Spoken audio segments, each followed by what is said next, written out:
End gold buyers, మీ కష్టాల్లో నమ్మకమైన మీ ఆత్మీయ నేస్తం.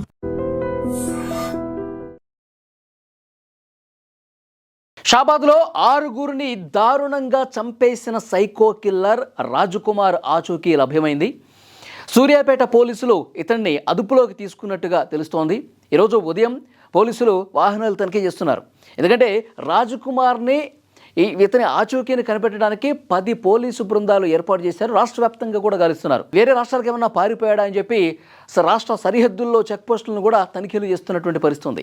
సో ఇవాళ ఉదయం సూర్యాపేట పోలీసులు తనిఖీలు చేస్తుండగా రాజ్కుమార్ ఆచూకీ తెలిసింది. వెంటనే పోలీసు ఉన్నతాధికారులు కూడా ఈ సైకో కిల్లర్కి సంబంధించినటువంటి ఇన్ఫర్మేషన్ ఇచ్చేసినట్టుగా తెలుస్తోంది.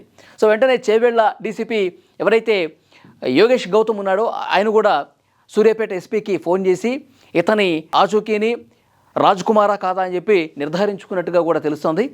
2 పోలీసు బృందాలు ఇప్పుడు సూర్యాపేటకు కూడా వెళ్తున్నట్టుగా తెలుస్తోంది. వెంటనే అతన్ని అరెస్ట్ చేసి షాదాబ్కి తీసుకొచ్చే అవకాశం అయితే కనిపిస్తోంది. సో 2 రోజుల నుంచి వెతుకుతూనే ఉన్నారండి. ఎప్పుడైతే 6గురిని చంపేశాడో షాదాబ్లో మైనర్ బాలిక తల్లిని నానమ్మని చంపేసి ఆ మైనర్ బాలికని బలవంతంగా ఇక్కడ దైవాలో కూడా చెరువు దగ్గరికి తీసుకురావటం, అక్కడ కూడా ఆ బాలికని పీక మీద కత్తి పెట్టి కోసేసి చంపటం, ఆ తర్వాత మళ్ళీ ఇంట్లోకి వెళ్ళి సొంత భార్యని పిల్లల్ని కూడా చంపాడు. సో అంత నరరూప రాక్షసుడు ఇలాంటి సైకో కిల్లర్ ఆచూకీ కనిపెట్టడం 2 రోజుల నుంచి వెతుకుతున్నారు. పోలీసులు కొంచెం కష్టమైపోయినటువంటి పరిస్థితి ఉంది.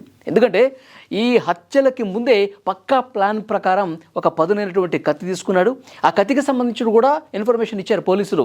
ఆ కత్తి కొద్దిగా తుప్పు పట్టి ఉంది. అంటే ఇది పాతబడినటువంటి కత్తిని వాడా లేకపోతే ఎప్పుడో ఈ కత్తిని కొని ఇలాంటి మర్డర్ ప్లాన్ కోసం స్కెచ్ వేసి ఇంట్లో దాపెట్టాడా, దానివల్ల అది తుప్పు పట్టిందా, ఇది ఇన్వెస్టిగేషన్లో తేలే అవకాశం ఉంది. అతను పొడిచినటువంటి కత్తికి పాత కత్తి కొంచెం తుప్పు పట్టినటువంటి కత్తిగా తెలుస్తుంది. ఆ కత్తితోనే వరుసగా అరగంటలో 6 హత్యలు చేసేసాడు. ఒక అద్దెకి ఒక కారు కూడా తెచ్చుకున్నాడు. కారు తెచ్చుకొని ఈ కారులోనే షాదాబ్కి వెళ్ళి అక్కడ ఇద్దరిని చంపడం, బాలికని ఇక్కడ చంపడం, తర్వాత తన సొంత కుటుంబాన్ని కూడా పిల్లల్ని కూడా చంపేసి అదే కారులో వెళ్ళిపోయాడు. ఆ రోజు రాత్రి 2 గంటల సమయంలో తిమ్మాపూర్ దగ్గర ఉన్నటువంటి ఆ రైల్వే అండర్ పాస్ ఏదైతుందో అక్కడ వెహికల్ పార్క్ చేసి వెళ్ళిపోయి తను ఆత్మహత్య చేసుకునే ప్రయత్నం చేశాడు. సో పోలీసులు ఇన్వెస్టిగేషన్లో తెలిసింది ఇది.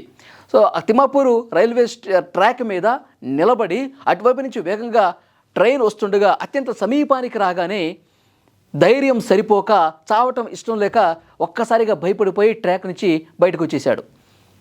అంటే ఆత్మహత్యాయత్నాన్ని ప్రయత్నం చేసి వెంటనే ధైర్యం సరిపోక అతను అట్నుంచటే పారిపోయినట్టుగా అక్కడ సీసీ కెమెరాల్లో రికార్డ్ అయింది. సో పోలీసులు ఈ విషయం చెప్పారు. తర్వాత ఈ లొకాలిటీలోనే ఉంటాడు, ఇక్కడెక్కడే తిరుగుతున్నాడు, ఏ పొలాల్లోనో కొండల్లోనో ఎక్కడో ఉంటాడు. ఎందుకంటే ప్రతి ఒక్కడికి కూడా అతని ఫేస్ రివీల్ అయిపోయింది. అన్ని ఛానల్స్లో కూడా అతని గురించి సమాచారం వస్తుంది కాబట్టి ఎక్కడ రోడ్డు మీద కనిపించినా పోలీసులకు ఇన్ఫర్మేషన్ వచ్చేస్తుంది. కాబట్టి మొత్తం అడవుల్లో పొలాల్లో తిరుగుతూ ఉన్నాడు. సో నిన్న ఒక వీడియో చూసాం మనం. అతను జామకాయ తింటూ వచ్చిన తర్వాత టిఫిన్ ఎక్కడ దొరుకుతుందంటే అతను అడ్రస్ చెప్పాడు. వేరే బైక్ మీద వెళ్ళిపోతుండగా ఒక కానిస్టేబుల్ పట్టుకున్నాడని చెప్పి నిన్నంతా వీడియో హల్చల్ చేసింది. కానీ పోలీసులు చాలా క్లియర్గా చెప్పారు అది అంతా అబద్ధం, పోలీసుల అదుపులో లేడు అని చెప్పి క్లారిటీ కూడా పోలీసులు ఇచ్చిన పరిస్థితి ఉంది. సో ఇంకా పోలీసులు వెతుకుతానే ఉన్నారు. అయితే సూర్యాపేట పోలీసులకి ఈరోజు ఉదయం అతడు కనిపించాడో అతన్ని అదుపులోకి తీసుకున్నట్టుగా తెలుస్తుంది. కానీ ఇక్కడ ఊళ్ళల్లో మాత్రం దైవాలు కూడా కావచ్చు, అక్కడ షాబాద్లో రక్తం ఉడికిపోతూ ప్రతిరోజు కూడా ఆందోళన చేస్తూ ఉన్నారు. అతన్ని కఠినంగా శిక్షించాలి, రాజ్కుమార్ అనేటువంటి ఒక సైకో విధవని వదిలిపెట్టే ప్రసక్తే లేదు, అతన్ని మాకు అప్పగించండి, లేకపోతే మీరన్నా ఉరి తీయండి, కానీ వాడు బతకటానికి వీల్లేదంటూ రాజ్కుమార్ గురించి అక్కడ అందరూ కూడా కోపంతో ఊగిపోతూ మాట్లాడుతున్నటువంటి పరిస్థితి. సో ఇప్పుడు సూర్యాపేటలో పోలీసులు అదుపులోకి తీసుకున్నటువంటి విషయం కూడా ఎక్కడ ధృవీకరించాలి. ఇంకా మరి సాయంత్రంలోపు ఏమైనా ప్రెస్ మీట్ పెట్టి క్లియర్ చేస్తారేమో. ఎందుకంటే 2 రోజుల నుంచి పోలీసుల దగ్గరే ఉన్నాడు, పోలీసులు అరెస్ట్ చేశారు, పోలీసులు అదుపులోనే ఉన్నాడు, ఇలాంటి వార్తలు వస్తున్నాయి. కానీ పోలీసులు అఫీషియల్గా ఒక ప్రెస్ మీట్ పెట్టి రాజ్కుమార్ అనేటువంటి ఒక కిల్లర్ సైకోని మేము అరెస్ట్ చేశాం అని ఇంతవరకు ఎక్కడా కూడా ధృవీకరించినటువంటి పరిస్థితి ఉంది. సో మరి ఈ సాయంత్రం లోపు ఏమైనా అప్డేట్ వస్తుందేమో చూడాలి. కానీ ఎంత దారుణం చూడండి, కట్టుకున్న భార్యను కూడా ఈ సైకో కిల్లర్ ప్రేమించి పెళ్లి చేసుకున్నాడట. ప్రేమించి పెళ్లి చేసుకుని 2 పిల్లల్ని కన్న తర్వాత మళ్ళీ ఇంకొక మైనర్ బాలికని వేధించడం, వాళ్ళు పోక్సో కేసు పెట్టడం. సో ఈ 2 ఫ్యామిలీలు ఇతన్ని పూర్తిగా అంటే ప్రతిరోజు గొడవ పెట్టుకోవటం, ఇటు సొంత భార్య కావచ్చు, మైనర్ బాలికకి సంబంధించిన ఫ్యామిలీ కావచ్చు, రోజు తిట్టడం, నువ్వు ఇంకా మారువు అని అనడం వల్ల దాన్ని మైండ్లో పెట్టుకున్నాడు. పోక్సో కేసులో వెళ్ళొచ్చాడు కదా, సో అదంతా మైండ్లో పెట్టేసుకొని వీళ్ళ అడ్డు తొలగించుకోవాలి, నన్ను అరెస్ట్ చేస్తారా, నా మీద పోక్సో కేసు పెడతారా అని చెప్పి చాలా దారుణంగా స్కెచ్ చేసి చంపేశాడు. సో పోలీసులు అయితే చాలా సీరియస్గా ఇన్వెస్టిగేట్ అయితే చేస్తూ ఉన్నారు. ఇప్పుడు 2 కేసులు నమోదైనవి. అక్కడ మైనర్ బాలిక ఫ్యామిలీ ఒక కేసు పెట్టింది, ఇక్కడ సొంత భార్య అన్న కేసు పెట్టాడు. సో ఈ 2 కేసుల్లో నిందితుడిగా ఉన్నాడు. 6 మందిని వరుస పెట్టి చిన్నపిల్లలను కూడా చూడకుండా కత్తితో పొడిచి చంపినటువంటి ఈ ఉదంతానికి సంబంధించి ఇప్పుడు అరెస్ట్ అయ్యాడు. కాబట్టి పోలీసులు మరింత సీరియస్ సెక్షన్స్ ఇందులో యాడ్ చేసే అవకాశం అయితే కనిపిస్తుంది. ముఖ్యమంత్రి రేవంత్ రెడ్డి కూడా ఈ కేసుకు సంబంధించి డీజీపీని ఆరా తీశారు. రంగారెడ్డి జిల్లా కలెక్టర్ నివేదిక ఇవ్వాలని కూడా ఆదేశాలు ఇచ్చినట్టుగా తెలుస్తుంది. అంటే ప్రభుత్వం కూడా చాలా సీరియస్గా ఉంది. ఇలాంటి సైకో కిల్లర్లకి కఠినంగా శిక్షిస్తేనే, ఇలాంటి సైకో కిల్లర్లను మళ్ళీ ఇంకొక కిల్లర్ తయారు కాకుండా ఉండాలంటే చాలా క్లియర్ మెసేజ్ ఈ సొసైటీకి కూడా ఇవ్వాల్సిన అవసరం ఉందని ప్రభుత్వం భావిస్తున్నట్టుగా కనిపిస్తోంది. సో మరి ఎలాంటి శిక్ష వేస్తారు, ఏం జరుగుతుంది?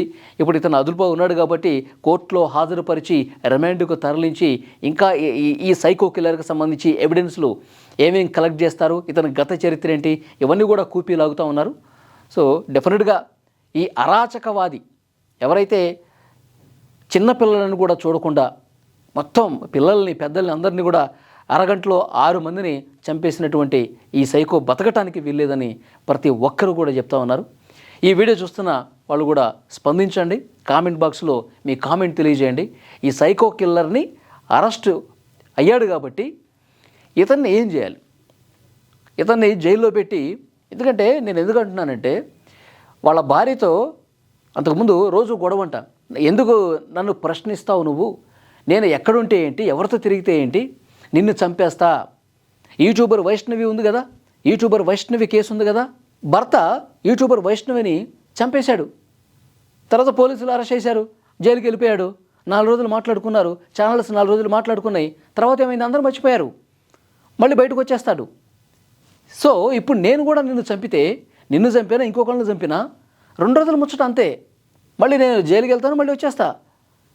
ఏం చేస్తారు? ఈ విధంగా తన భార్యతో అన్నాడంట.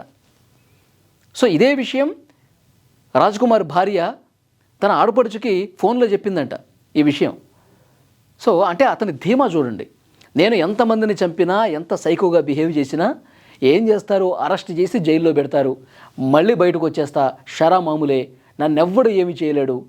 ఈ ధైర్యంతోనే ఇంత దారుణానికి ఒడిగట్టినటువంటి పరిస్థితి ఉంది. సో ఇట్లా ఇంకొకటి తయారు కాకూడదంటే చట్టాలు కొద్దిగా మరింత బలమైనటువంటి సెక్షన్స్ పెట్టాల్సినటువంటి అవసరం ఉందండి. ఎందుకంటే చంపటం చాలా ఈజీ, మళ్ళీ జైలు నుంచి బయటకు వచ్చేయడం చాలా ఈజీ అయిపోతుంది.